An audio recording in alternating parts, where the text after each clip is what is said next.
Hello and good morning. This is Translation 1 in Summer Course 2020. This is the 13th class.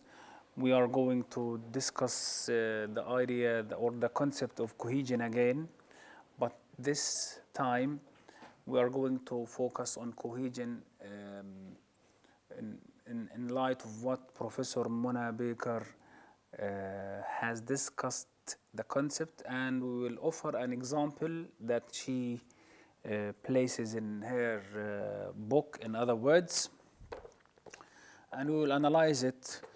Here we will see how English is different from Arabic. Last time we have mentioned the idea of substitution and ellipsis and reference, and how you as a translator should pay much attention because of the discrepancy between English and Arabic in terms of references, pronominal items, gender and number agreement.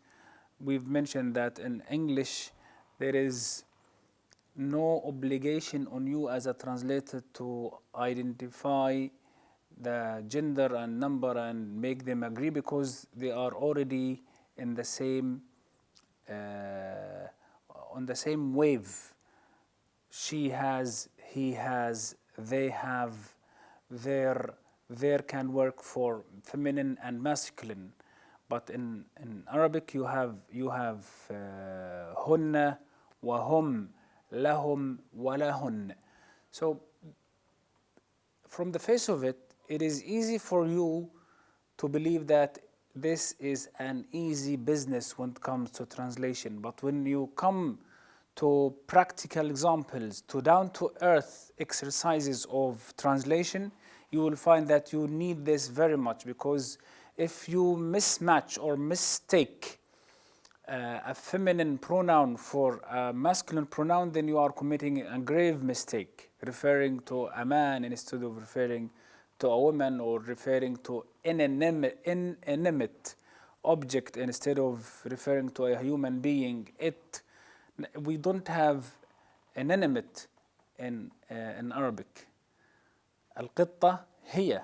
In English, القطة it. Okay, so you need to be careful, and this works at both fronts or at both banks, when you translate from English into Arabic and when you translate from Arabic into English. Okay? The importance of cohesion is seen here in this epigraph that is offered by Professor Mona Baker. Each language has its own patterns to convey the interrelationships of persons and events. Okay? Persons and events have their own way of connecting in real life and in paper, in writing. In no language may these patterns be ignored. You cannot ignore these things. You cannot ignore the pronouns, the references, the substitution, the ellipsis. You need to know that ellipsis is used, for example, in Arabic. Okay? You delete something, you rule out something simply because you believe that it is understood from the context. Okay? الحذف. Okay? In Arabic we have this topic, الإيجاز بالحذف. Okay? If the translation is to be understood by its readers, you have to understand these interrelationships between persons and events. Who does what? Yeah?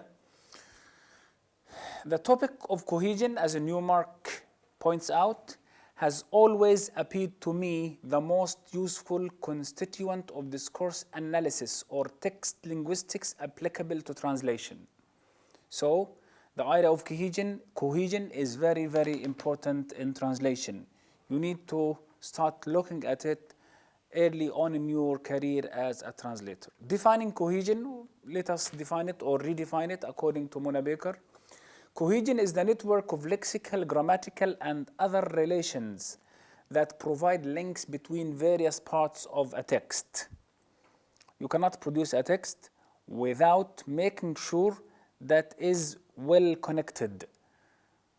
What makes a text is the ways in which, or the fashion in which, the text is cemented together, okay?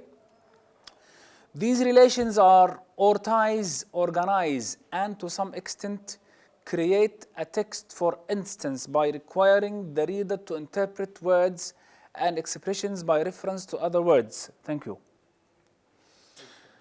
And expressions in the surrounding sentences and paragraphs. Cohesion is the network. Okay, network means something that puts smaller parts and link them together.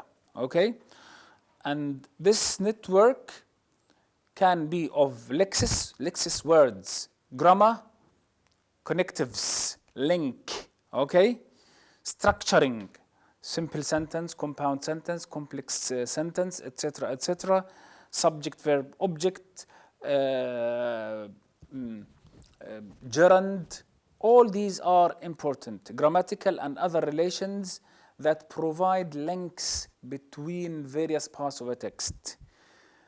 These relations or ties organize and create a text. They organize the text and bring it into being as a text with an identity, okay? By requiring the reader to interpret words and expressions by reference to other words and expressions. A word is not understood in isolation. Words in isolation cannot make a text. They have to stand together in order to produce a text. So a word is interpreted in light of its juxtaposition with another word, okay, or another phrase. As we will see when we come to class 14, when we discuss the idea of the subject of collocation in English and Arabic. Cohesion is a surface relation. It is easy. It's like building a wall, okay? It's like building a wall by cement, putting lines over lines, a stone next to a stone. Surface, everybody can see. It is tangible. It is concrete. People can touch. Okay? Is a surface relation. It connects together the actual words and expressions that we can see or hear. فاعل, مفعول, مبتدأ, خبر. All this is the ingredient. All these are the ingredients of cohesion. Okay? جملة اسمية, إضافة, جار ومجرور, طرق عمل الجر والمجرور مع بعض, شبه الجملة كيف بتشتغل, كل هذا in order to attain cohesion. Okay? Halidi and Hassan identify 5 main cohesive devices in English. We've mentioned them last time, but let us tap into them quickly. Reference, substitution, ellipsis, conjunction, and lexical cohesion. Each device is explained in some detail, followed by an attempt to explore its relevance to translation. Let us look at the term reference, which is traditionally used in semantics for the relationship which holds between a word and what it points to in the real world. The reference of chair would therefore be a particular chair that is being identified on a particular occasion. Chair. If you talk about the chair in the meeting, then you are not talking about this chair. Okay? You need to be careful with this word. Okay? The reference. Now, if you are in a meeting and the chair says something and somebody says the chair said, then your mind will refer to the person who is in charge of the meeting. But if your daddy at home says, could you bring me a chair to sit on, please? Then your mind will immediately refer to the object, to the piece of furniture on which people sit down, okay? Every language has certain items which have the property of reference in the textual sense. Reference helps you translate and gives the best equivalent or the formal correspondent. Where to say chair kursi, chair رئيس, okay? Chair رئيسة If the chair is a woman, okay, they might say chair, they might say chairwoman, they might say chairperson. But in Arabic we have رئيسة, رئيسة الوزراء, رئيسة الجلسة, رئيسة الشركة. Okay?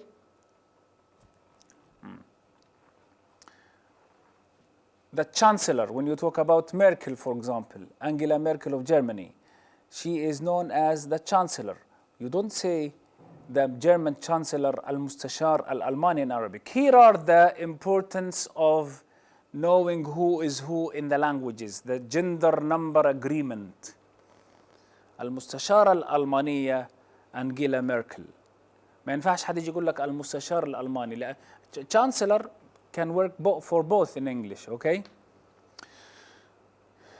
The most common reference items in English and large number of other languages are pronouns. Yeah. هو, هي, she, they, okay?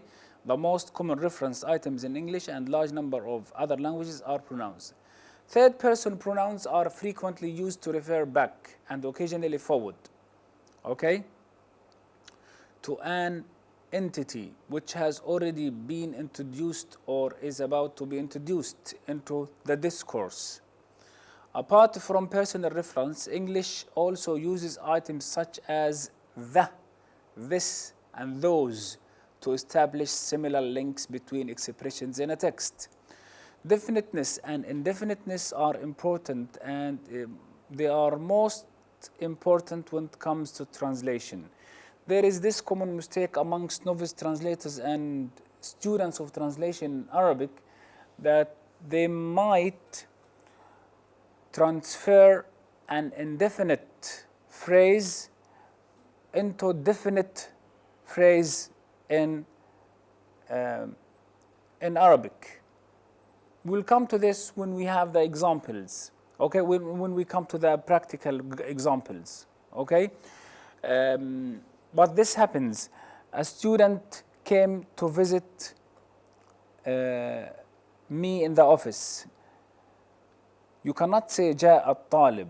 There is this tendency among students to say جاء الطالب ليزورني في مكتبي. You cannot say this. A student جاء طالب.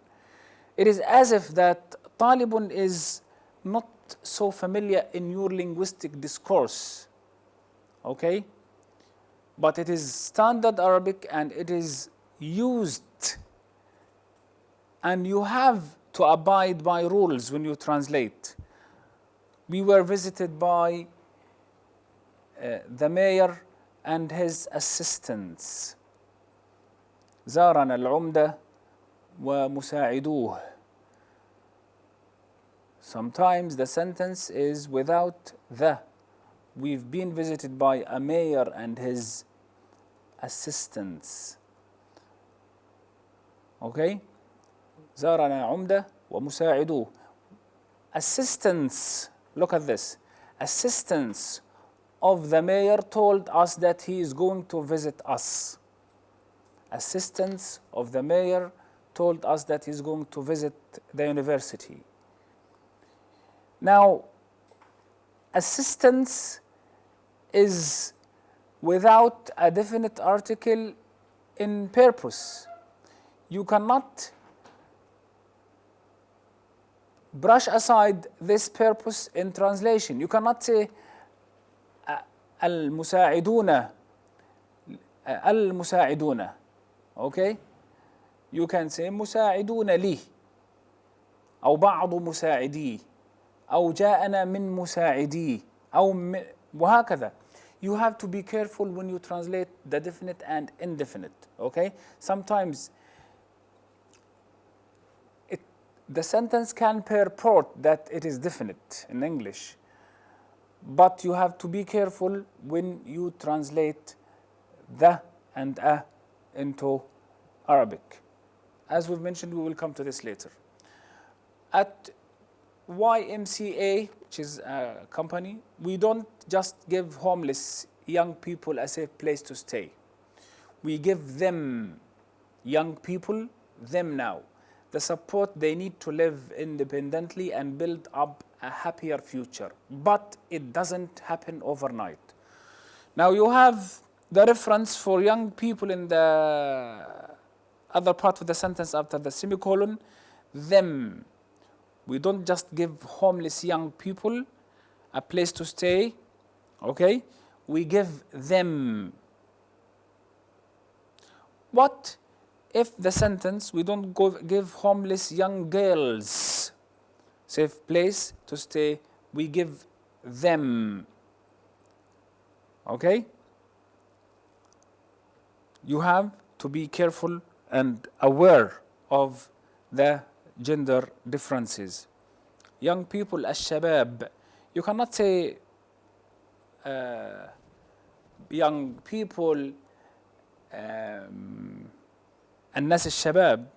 Yeah, you can see how translation, you can translate two words in English into one word in Arabic, and you can translate two words in Arabic into one word in English.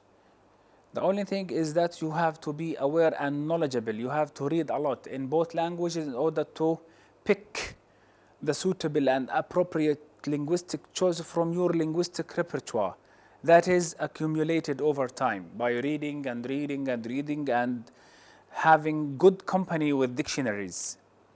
Okay? Shake hands.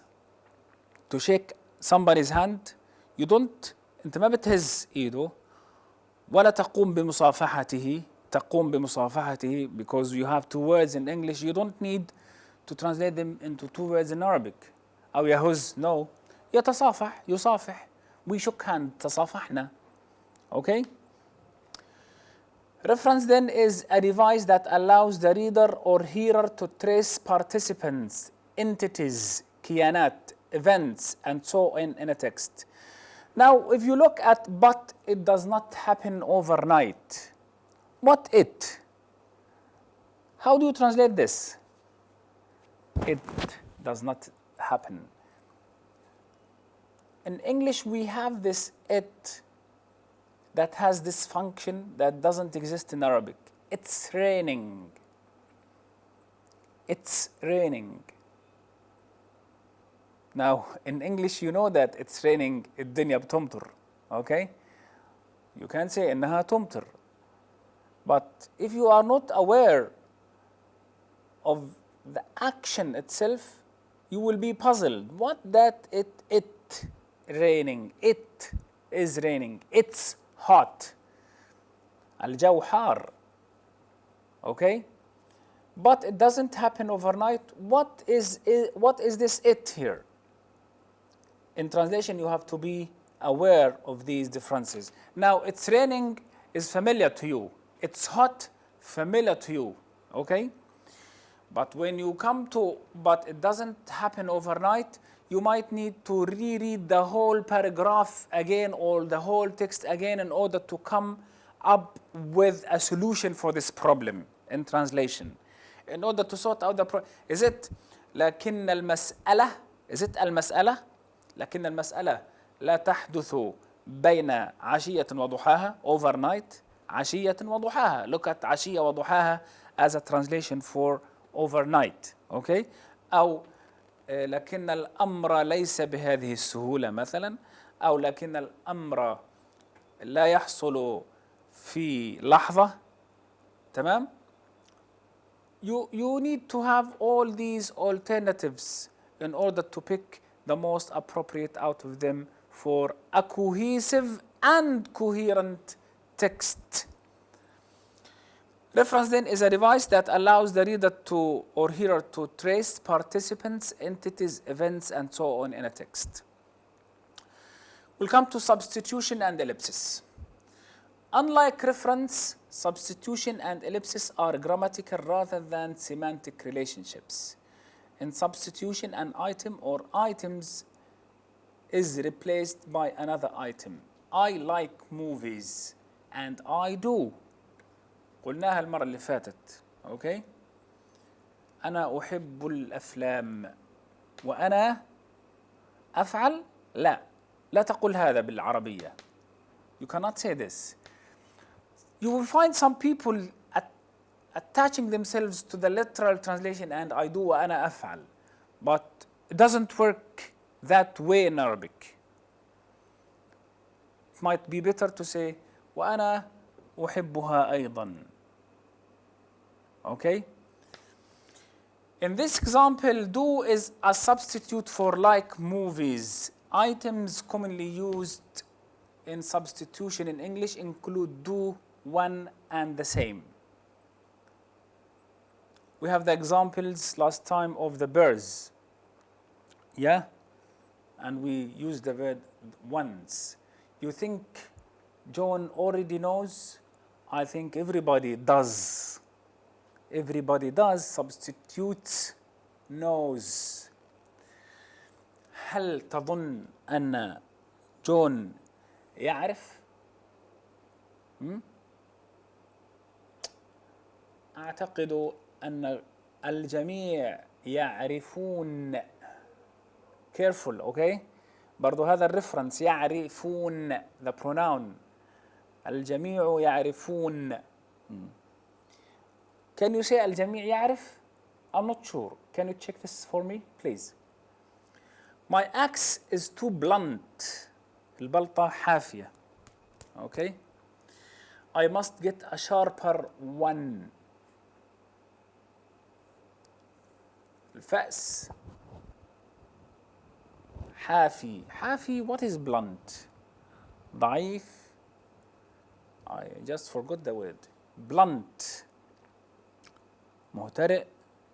ضعيف. There is a word for it. I must get a sharper one. يجب أن أحصل على فأس أمضى أو أحد. Okay?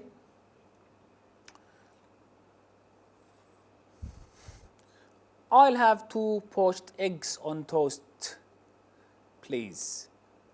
I'll have the same. Now you can say this. If you are in a restaurant, okay, and your friend says, I'll have 2 poached eggs on toast, please. I'll have the same. تقدر تقول وأنا مثله. Yeah. وأنا مثله can work here. Can be replacing. Ellipsis involves the omission of an item. In other words, in ellipsis, an item is replaced by nothing.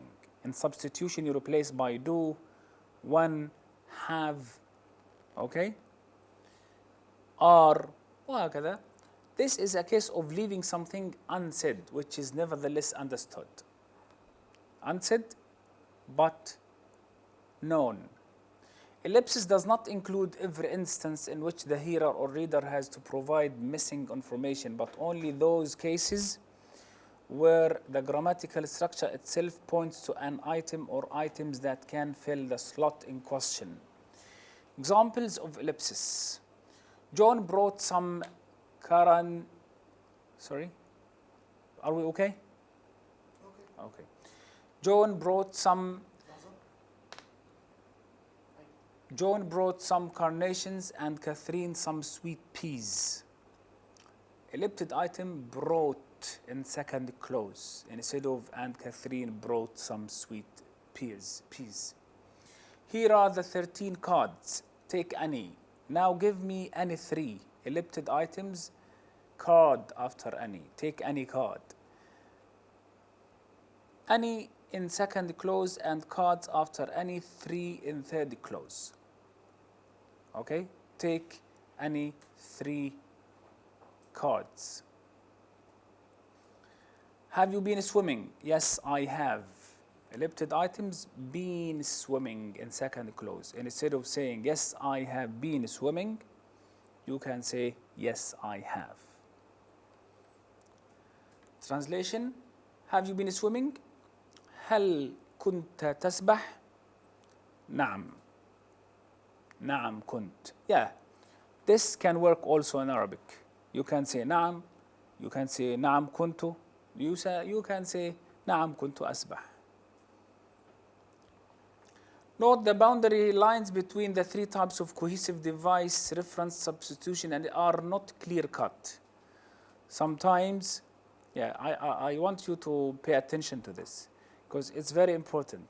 Sometimes you feel that it is reference, but sometimes the thing itself can apply for 2 or 3 devices, or three devices can be detected from the sentence itself.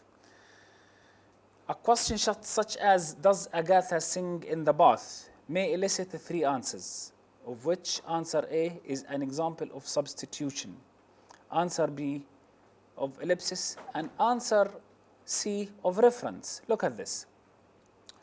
Does Agatha sing in the bath? No, but I do. Look.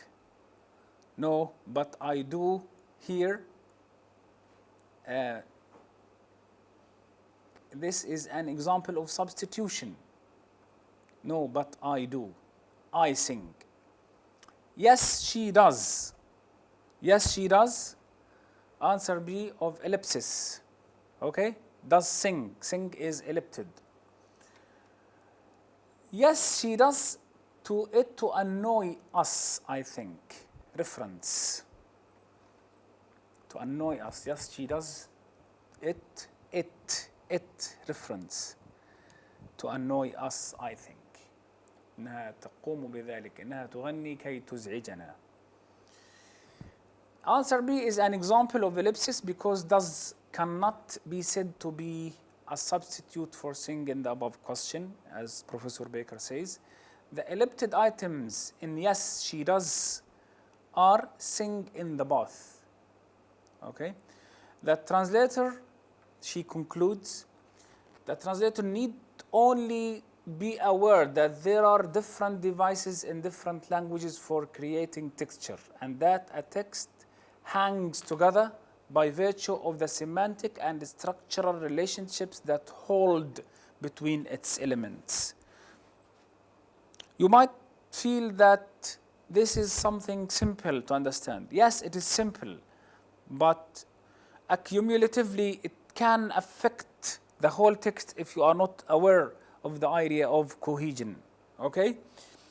Now, if we look at this example, which is offered by Professor Baker in her book, in other words, we are back and forth to this book because it's influential and very important for a translator to be a good translator in his career. Here is an example of the way in which changes at this textual level are normally handled, consciously or subconsciously. Consciously, you are aware of what differentiates a trained translator from an amateur translator is that a trained translator can be amateur, of course, but a trained translator knows on what basis she or he does or takes the decision. Okay? By a professional translator, the original text is Arabic, the target text is English. It is part of a document explaining arbitration procedures at the International Center for Arbitration in Cairo. I will stop here and meet you in class 14 for a discussion of this. Please stay tuned. Bye-bye.